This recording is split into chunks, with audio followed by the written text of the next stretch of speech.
Some pay a lot more of the tax than others, and that includes agricultural producers, farmers like Ian Boxall. He's a grain farmer from Saskatchewan who's concerned about the upcoming and incoming tax hike. Ian, good morning. Good to have you on the program. I wonder if I can ask you, just on a dollars and cents perspective, how much of a difference has the carbon tax made to your bottom line? I think when we started tracking the numbers in 2019, it was looking like $1.85 an acre was allocated to carbon tax. With this increase coming up in 2024, we're looking at $7 an acre. $7.10 an acre. Every acre on my farm goes straight to the carbon tax. And how many acres do you farm? 3,500. Okay, so you're talking, I'm a journalist, I'm not going to try to do the math there, but you're talking about tens of thousands of dollars.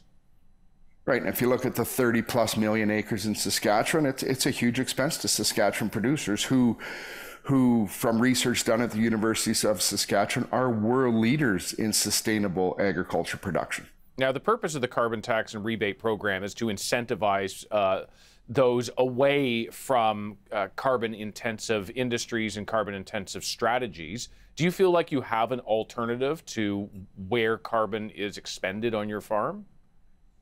No, we don't. And that's one of the biggest things for agriculture is it's a unique sector where we pay both on everything we buy to grow our crop, fertilizer, chemical. We pay the carbon tax on that. We also pay the carbon tax on all of the rail freight to get our product to port.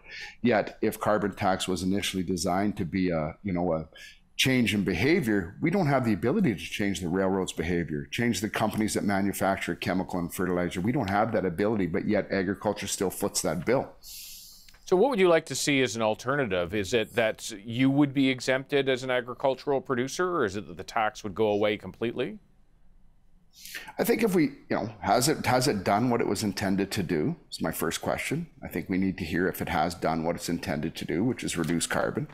Secondly, I think, the minister spoke about climate policy. I don't believe tax is policy. I think there's an opportunity here where there could be policy put in place to help our environment. And I'll be honest, farmers care more about the environment than we ever get credit for. Our livelihood is out there in the soil and in the air on our farms, and we do not get the credit for how good of a job we do in managing that. The Premier of Saskatchewan, Scott Moe, has taken the approach of not collecting the carbon tax. Therefore, people who would otherwise receive a rebate are not going to receive it. That contravenes the law. What do you think of that approach? I'm not going to comment on his approach. I think at the end of the day, when it comes to agriculture, which a majority of, Saskatchewan is a huge agriculture province, the rebates are nowhere close to what we pay.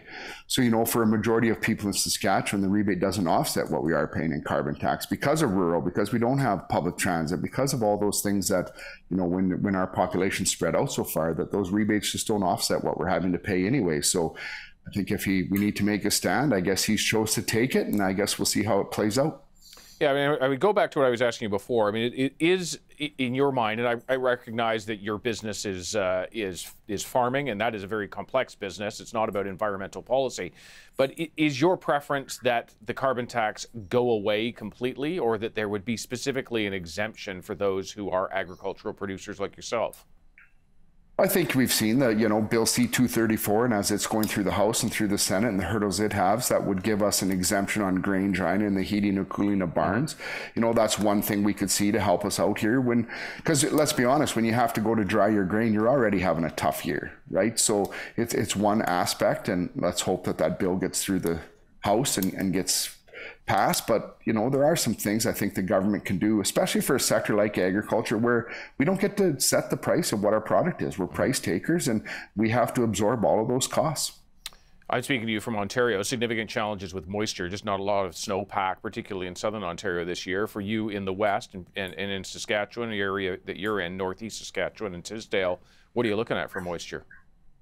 I'd say it's similar. We are, lack of snow this year and not much moisture, but I think there's still some winter left here in Saskatchewan, and we could get feet of snow yet. So I'm hoping for that and an early spring rain. But currently, yeah, we are on the drier side for sure. Yeah, well, I certainly hope you get the moisture that you're going to need before seeding this year. Ian, thanks very much.